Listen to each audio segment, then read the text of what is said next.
guys, we're currently on our way to a chicken and duck farm for an interview. Stay with us and let's see what we find. Let's go! A few moments later.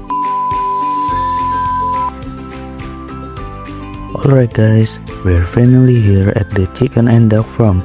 We're going to look around, explore the farm, and interview the owner. Let's get started.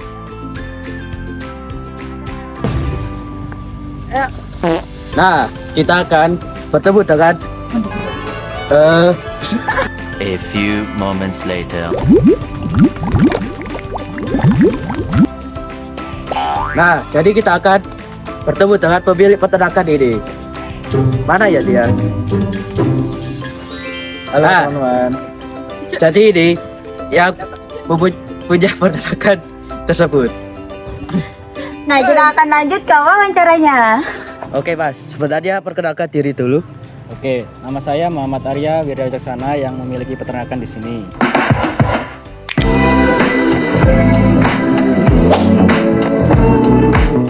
Oke, sebelumnya sejak kapan peternakan ini dibuat Mas?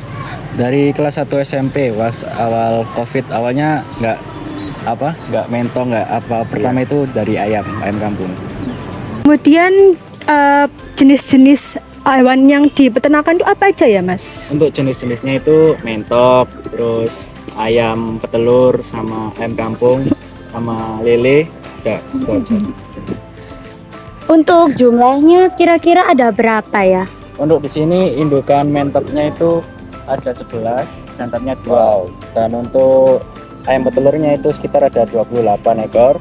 Dan untuk siapan untuk indukan mentoknya itu sekitar 15. Wow, baik sekali ya Mas. Yang bisa dijual itu kira-kira saat umur berapa? Kalau saya di sini untuk jual belikan itu bisa umur 3 hari, 1 minggu, 1 bulan, hingga 2,5 bulan. 2,5 bulan itu untuk konsumsi daging. Kira-kira range harganya itu berapa Mas?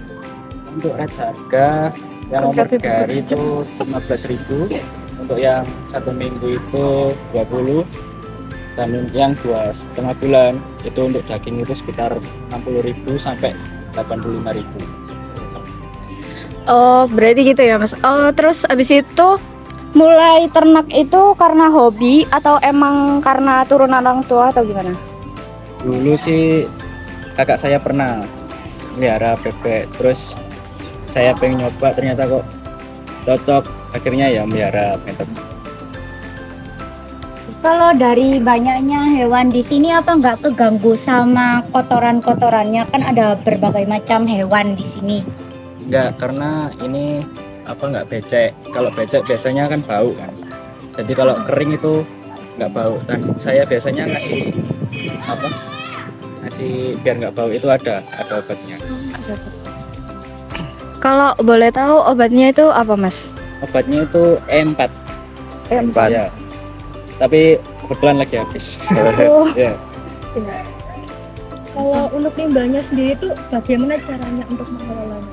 Untuk cara saya biasanya untuk buat sendiri, untuk tanaman seperti lombok, terus sama terong, terus dan lain-lainnya. Berarti dimanfaatkan untuk pupuk gitu ya? Ya, untuk pupuk. Kira-kira ada kendala nggak waktu ternak di sini?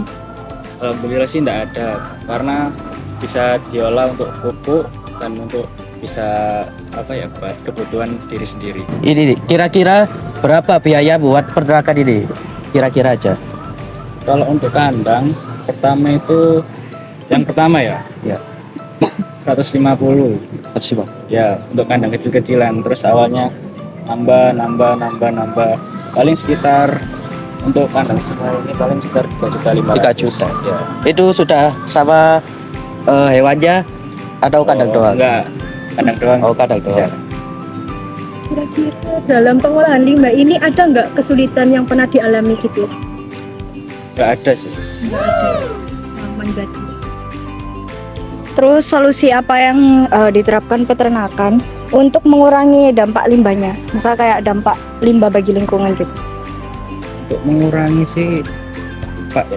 Mungkin bau kurang sedap dari peternakannya Iya. sendiri. Kalau untuk bau sedap itu, bau tidak sedap itu. Iya, Tidak gampang. sedap itu ya. Itu bisa diatur pakai ramuan tadi, E4 itu tadi biar nggak bau. Ya. Oh, berarti itu bisa mengurangi baunya gitu. Ya. Kira-kira dari banyaknya kotoran, ada kotoran ayam, kotoran bebek, kotoran apa yang paling susah dimanfaatkan? Kalau nggak gitu dikelola dengan baik. Nggak ada sih. Soalnya kan bisa dikelola jadi satu. Jadi untuk biasanya kalau saya buat pupuk itu saya diamin di luar kandang selama 1 minggu hingga 2 minggu.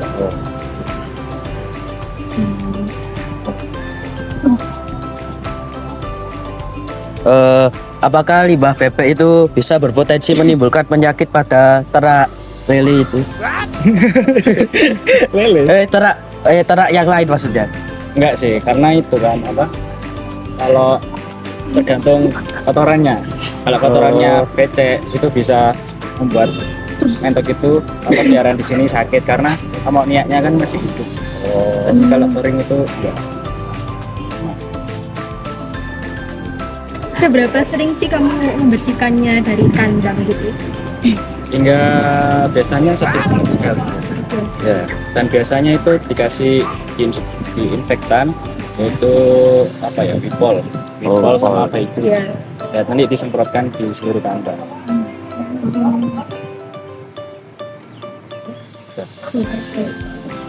Itu saja.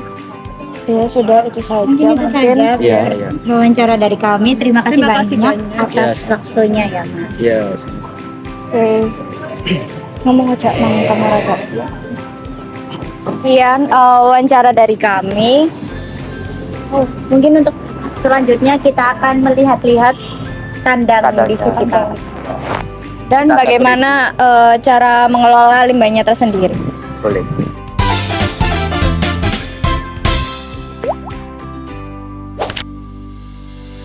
First, we collect the waste from the chicken and duck chicks.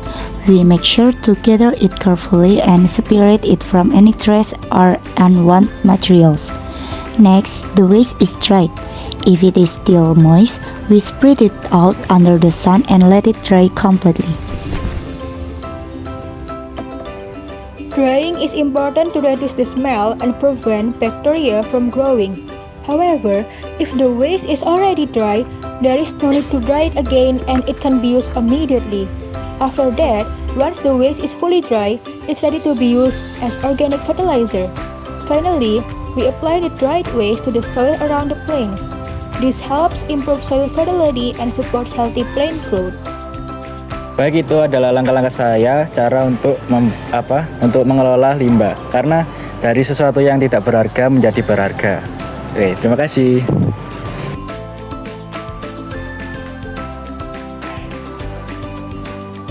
So right now, we're typing our narrative essay on the laptop. We're putting all our ideas together and organizing them into paragraphs.